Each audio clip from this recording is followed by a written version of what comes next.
So as most of you are probably aware, a lot of my fame as a YouTube anime critic guy has come from my huge projects shitting on certain shows that I really strongly disliked. The first one being Sword Art Online, and the second one being the Asterisk War. Now in this video, I want to talk about why I think Sword Art Online is better than the Asterisk War, as I at one point stated in my Asterisk War video series that I actually bumped up my score for Sword Art Online to make room for the Asterisk War as my 1 out of 10 score. Now, I don't really think that the idea that Sword Art Online is worse than the Asterisk War is going to be much of a controversial opinion. I don't even think people who like those shows would disagree with that.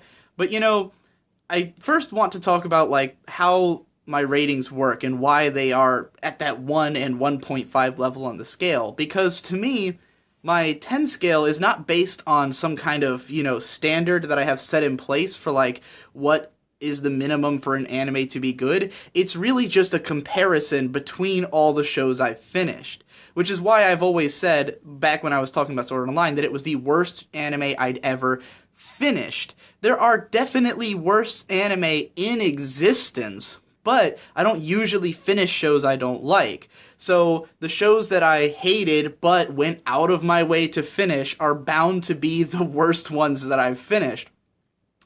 So it's only a matter of time as I watch more terrible anime that they would keep edging each other up on the scale, you know, and eventually, I mean, I can't see Sword Art Online getting pushed up above like a 2.5 at the absolute most. If I watched something so much worse than the Asterisk War, that had to be bumped up, which seems unlikely. But, you know, that's why they're down there. It's not that they have no value at all. It's that they are simply the worst animes that I've ever finished. And so, I think it's worth looking at what values they do have and why one would come up above the other. Now, I'm sort of reminded when I think about these shows of I'm going to move myself closer to the shelf where my beer is so I don't have to keep leaning out of the screen to take a drink. I'm reminded of a joke by, I think it was Lewis Black, when he was making fun of the American political parties, and he said, the Democrats are a party of no ideas, and the Republicans are a party of bad ideas. And this kind of is like how I feel about these two shows. The Asterisk War sucks because it has no ideas. All it does is take the most tired generic cliches and put them in a show. There's nothing original about it. None of the ideas that it has are interesting or really are even ideas. You could just take the lowest common denominator elements of as many light novel adaptations or light novels in general as you want and cram them into one story and you get the Asterisk War.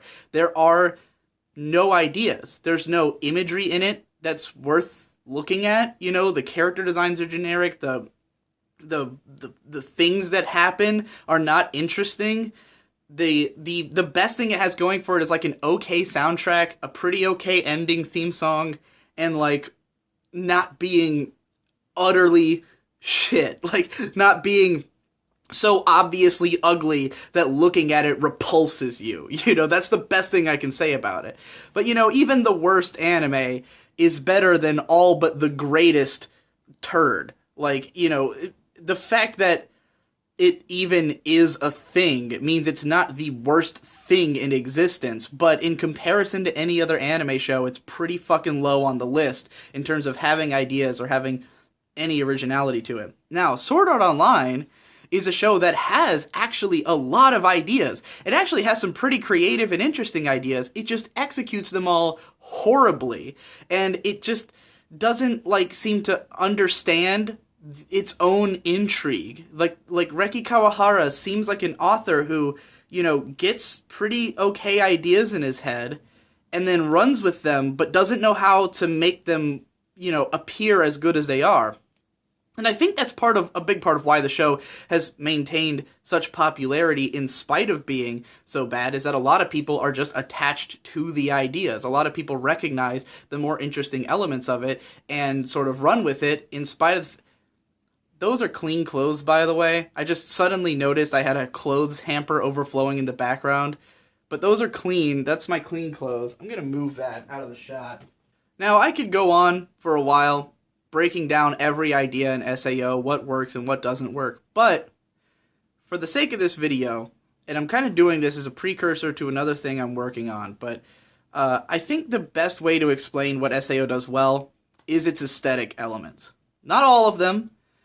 I hate that the characters have that face that just makes you think modern anime, specifically A1 Pictures anime. You know, they all have that really generic face, and even the costume designs, while they are well drawn and well designed, just kind of reek of what is popular at the moment. You know, it doesn't have an aesthetic that immediately, like, grabs you with its uniqueness or its, like, emotion, but there is imagery in SAO that's really solid, and there's one image in particular, and I mentioned this in I think my SAO 2 videos. I mentioned it at some point that if I was a fan of this show, then this image would make me feel really emotional, and I think it's a pretty powerful image, which is the one of Kirito and Asuna's swords crossed in the sand, like next to a lake, with this huge, like, Aincrad castle in the background. And this image alone is better than the entirety of the Asterisk War because of the idea that this image communicates. Because it's one of absolute romance. Of romance in every sense of the word. Romance in the sense of, like, a relationship, and romance as in a romantic idea. Because SAO is all about the romantic idea of escapism into a video game world. You know, the reason that the creator of the game made the game was because he wanted people to live in this other world and to have, like, real lives there, you know. He went about it in a really ass-backwards way, and for whatever reason, whatever stupid reason, Kirito and Asuna are the only ones who actually fulfill the thing that this guy wanted to happen in this game. But the point of it is this feeling of being in this epic fantasy world, of escaping our world to be in this other place and to actually live there. And after the first season is over, Kirito and Asuna sort of become obsessed with that idea. They spend all their time in virtual reality games. Kirito is trying to advance the technology of the systems of virtual reality because he wants there to eventually be a time where him and Asuna and their virtual daughter Yui can all live together in peace inside of a video game, you know? And that's the most interesting idea that SAO presents, and it's by far the biggest thematic undercurrent of the entire series. Like, it's the only thing that carries through all of Season 2. The problem being that it doesn't really explore that theme with a lot of meaning. It mostly is a bunch of stupid, edgy stories that aren't entertaining and are dumb. But this one idea is the core of SAO, and the best thing about it. And Kirito and Asuna's relationship, what makes it work so well, at least in my opinion, why I think it's the best part of the show, is that it really is just, it's just a functional relationship with no extra complications, no anime bullshit. It's not trying to be, you know, I watch a lot of rom-coms and stuff where the idea is two characters are in love, but the plot of the show is that they can never hook up, you know? And every once in a while you get a strong, great romance, like Kare Kano, where it's really about exploring the dynamic of two people together. And Sword Art Online's not that. I'm not saying it's a great romance story, but it is just a fucking romance. It's just two characters falling in love, you know, having time together, wanting to spend time together, fighting for their ability to spend time together, you know, being a legitimate fucking couple who have intimacy and care about each other, you know, which is something that you don't get a lot of in anime or in fiction in general. So I like that element of it, and the idea that the thing that keeps these two together is their place in this game, in this virtual reality game, and that they're trying to figure out a way to, you know, make that their home because they feel that that's their home as a result of this experience that they were in. You know, now they want that to be something they can go back to always, you know, return to the virtual world and return to Yui. I think it's a great idea. And this image communicates it perfectly because not only does it show this epic, beautiful fantasy landscape, which really, like, I mean, the setting of Sword Art Online is terribly handled in the writing. It is badly written. It doesn't make sense as a video game. It doesn't have any like level design. It doesn't have good like combat mechanics. It just doesn't make a lot of sense. You know, it doesn't work as an MMO, and that's why like what initially inspired me to talk about SAO in so much depth was that I had watched Log Horizon, like, and I was like 2 episodes into it, and I was like, this show does such a better job of being a real MMO and exploring the ideas of what that world would be, that it makes SAO look that much worse in comparison. But visually, SAO communicates the idea that it wants perfectly and immediately. You take one look at that opening shot in the show of Aincrad, the floating island, and it looks awesome. It looks like a place you want to go to in a video game, you know? Which is also what I think .hack Sign did, like, was the best thing that show did when it came out. Because, like, when I watched .hack as a kid, all I wanted was for them to make an actual .hack MMO because I wanted to go to those places. They looked awesome, you know? And I think that's what captured so many people's imaginations in the early part of SAO, was that feeling of, this isn't just a show about a video game. It's a show about a video game I want to play. It's a show about a video game world I want to live in. And that's why the aesthetics are so important to SAO, to like why it's successful in the long run, is that people looked at it and they went, holy fuck, I want to play that game. I want to be there. I want to be Kirito. I want to be, you know, a cool, badass guy wandering the world, killing monsters, you know, and hooking up with the hottest girl and having a family with her and having a romance and getting an AI child and living inside of a video game. It's a great fantasy, a great escapism, you know. That aesthetic idea is great. And this image not only captures that, but it has the 2 crossing swords, the black sword and the white sword, you know.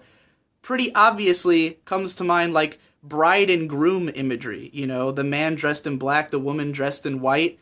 They're a married couple and their swords are in the sand. So it's not just that they are a couple, but that they also fight together. They're both warriors. They're bound by their power. What brought them together was the fact that they were both really fucking strong. They both would quest together and, you know, like, they were the most powerful people in the game, the best players, and that's a huge part of how they started talking and how they hooked up. So the fact that they are warriors, the fact that they are strong and use swords is integral to their relationship. And so seeing those swords, you know, which are both encapsulate some element of their personality, you know, Asuna using like a rapier because she's more of a poised fighter, whereas, you know, Kirito is about speed and he has a sword that looks like it's supposed to be fast. I don't know how to put that, basically. It looks a lot like the Sylphid sword from Rave Master, which was the speed sword that made him super fast. So, like, I just have this image in my head of what a fast sword should look like, and Kirito's is kind of that. You know, it's these two meaningful objects that represent the relationship of the characters. And you don't even need Kirito or Asuna on the screen to understand that those swords being crossed like that is a symbol of their relationship. You get it immediately. And it's this image of their relationship on the backdrop of this great fantasy world. And that communicates the entire best themes of the show. Holy fuck, how fast was that guy going? In one image. And I think that's pretty great. Now, does that mean that Sword Art Online deserves a higher score than 1.5 out of 10? I don't think so, because if I look at the next show up on my list, it probably has even more images. It probably has even more good stuff going on with it. Like, take Zanko no Terror, a show that I hate because I think the plot completely fell apart, you know, as it went along. But just the first episode alone I thought was so great that I wrote a whole video about how the images had so much impact, you know, how the show communicated so much non-verbally and had all these interesting little character moments and beautiful character designs. And, you know, even as the plot was falling apart all around it, it still had some scenes that were really gripping and memorable, like the whole bomb defusal scene with the gorgeous Yoko Kanno music, you know, in this huge, what was it, a merry-go-round? Is that what those are called? No, the ones that are like a windmill that you ride on. I don't remember what they're called. And, you know, that scene is pretty memorable, so that puts it above SAO, even though everything else in the show is totally shit, you know? And if you get up through the ranks, then you keep having more and more great things to it. But, like, I think that that image alone has so much impact that it still elevates it above the Asterisk War, you know? And it really gives you this sense of, like, that there are ideas here buried under all this bullshit.